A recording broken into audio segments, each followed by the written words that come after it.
Hey y'all, it's me. It's Cole. I'm back. It's been a while, but that's okay. You know, life is lifing and I'm still 30 plus and still single. So here we are. Anyway, today's topic is about what is on your list. I think it's such a cliche thing that we talk about, and it really shouldn't be, you know? I hate that we've gotten to a point where we have this list and we feel like we have to share it with every single person that we meet. And that just shouldn't be the case. I think that I've spoken on this before. Like, I formed my list and then I told the man everything that was on the list, and then he didn't want to talk to me no more because he felt like he couldn't fulfill the things on my list. So today we're going to talk about how to form the list, what should be on it, how deep it should go, and then what you should share. So in the beginning, your list should be specific about your life and not the specific man you want. And I think that that is so important because I know that I have fallen victim so many times of saying, I want a man who is ... or a man who does ... Not, I want to be a woman that is this or a woman that is that. And my daily prayer should not be about controlling or manifesting this man into something that I want him to be. It should be about my life and what I'm expecting my life to be like so that God can make room for this person to come in and be all of those things. And let's be real, nobody's going to be everything on the list. And I think that's important because a lot of times we say, oh, well, he checked box 1, 2, 3, 4, but he missed 5, he got to go. And that's not fair. It's not fair at all. For me, my list, I had one thing on there, 100% certain. I will not date a man with kids.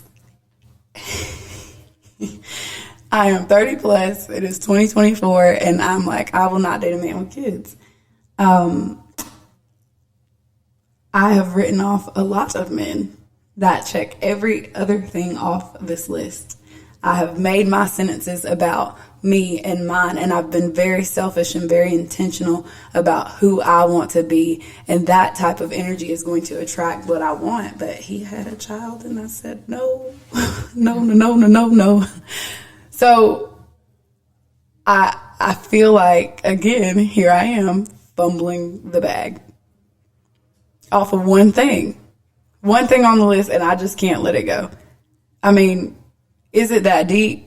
Should I expect for men to not have kids at 30 plus in 2024? I mean, I've got Abru and Felicia here. Is it really that insane to think that a man shouldn't have children at 30 plus? I get where you're coming from. I do understand because you want to start a relationship where there's no outside people in the relationship. Yeah. However, at 30 plus and single, what are the chances? Chances slim to none. I'm going to be honest with you. You talking probably 0.5 of the men who don't have kids at this point. So most guys at 30 either been married or got a kid. So you talking about 0.05 easily. Okay, I'm going to say something really reckless. Sure. And it's an unpopular opinion, and y'all can roast me for it, whatever. I feel like, this is my personal opinion, okay? I feel like if you are whatever age and you have not been married or you are not considering marrying the person that you had children with, you are reckless. And why should I trust you? So are you reckless? I don't have kids.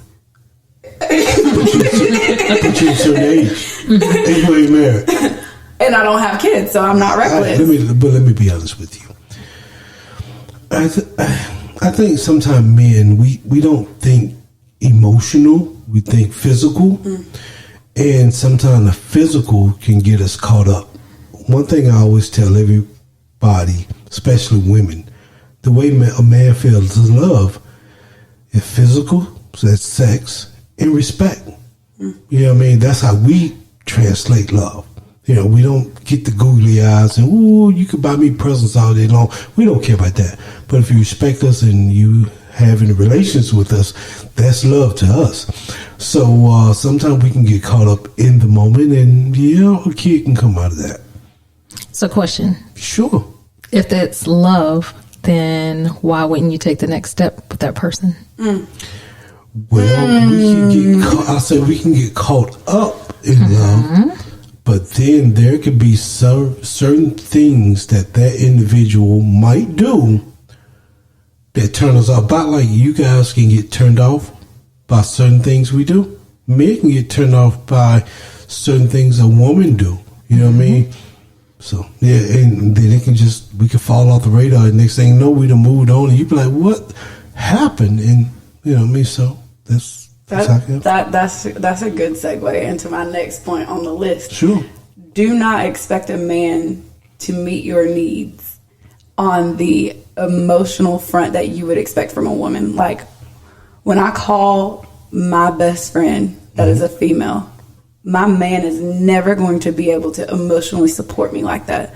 So that's not something that should be on your list. And I understand that life is going to happen and things are going to happen and you're sad and you're whatever, but he's not going to cry on your shoulder with you 9 times out of 10, unless something has traumatically happened to him. I just think that we have gotten into a really bad habit of expecting that type of support from men when Avery just said it.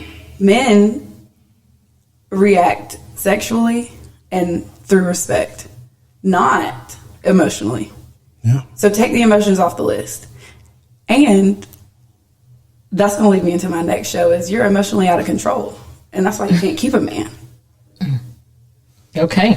Yeah, that's You're out of control, sis. You're out of control, sis. Calm down.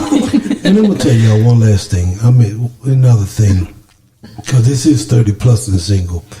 We love few words. We don't like long conversation. As a man, we don't like long conversation. Get to the point. Tell me exactly what's the problem. If you could tell me the problem in 10 words, hey, that's perfect for a man. We don't need a 10-minute dialogue of what's the problem is. So who am I supposed to talk to? Evidently, that friend you're talking about, Right. not that man. Yeah, you got to talk to your friend because we don't need those long conversations. Get to the point, and then we gonna go in fixing mode, or we gonna go in flee mode. I'm just being honest with you. That's our main thing. I understand that, and I see that in the corporate world. I can see that, with other men that I work with in the workplace. So I do understand that my husband is coming from a real place. At the same time, we are who we are. Yeah. And we just aren't women of few words. You know what I mean?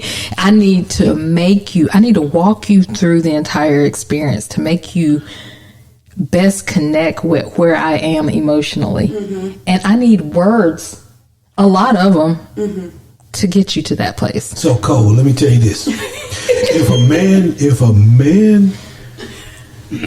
a man sitting there listening to your conversation 30, 40, 50 minutes. He loves me. No, he done tuned out and he just sitting there because he wants You need to quiz him to see if he's listening. he probably playing PlayStation in the background, or he on that phone because he's not your friend.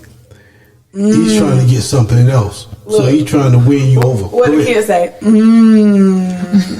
That's good. I'm just being honest with you. I mean, it makes perfect sense. So, when we're talking about the list, we've got to make sure that, one, the list is focused on you, who you are, who you want to be, and what you want in your life. Sure. Don't share it with everybody. It's not everybody's business. Especially not the person that you're trying to figure out if this is the man or woman that you want to be with. Don't speak on this man based out of fear or hurt. Like, oh, he won't cheat on me. He'll be loyal. He'll choose me first. You're putting that type of energy out where now the idea is in his head. Oh, well, it's like, don't look at the red elephant, or don't think about the red elephant, and that's all you think about is the red elephant. So we have to be realistic. Avery just told us these men don't want to listen to us talk. Call your friend, call your girlfriend, call your mama, call anybody but him about your emotional needs. And I'm not saying don't inform him. I think it's important that your significant other knows where you are mentally and emotionally and all of that. But unless it's something that he can fix, that doesn't necessarily need to be brought to his attention. True. With all 50 sidebars. Like we've got to be a lot more intentional with the way that we're doing this thing. And I'll tell you, I've struggled with that specifically this week. Like, I'm single, but I talk to people. And I could tell he was turned off by the fact that I was calling him like, oh my God, this happened and da-da-da-da-da, and I just need your support, and you can't talk to me, and you just called me for 3 seconds, and da-da-da-da-da. We gotta get control of that. And remember that men are men. They have their list, and women are women, and we have our list, but both people need to be focused on self when creating the list, not trying to control the other. So that's it. That's my show. See y'all next week.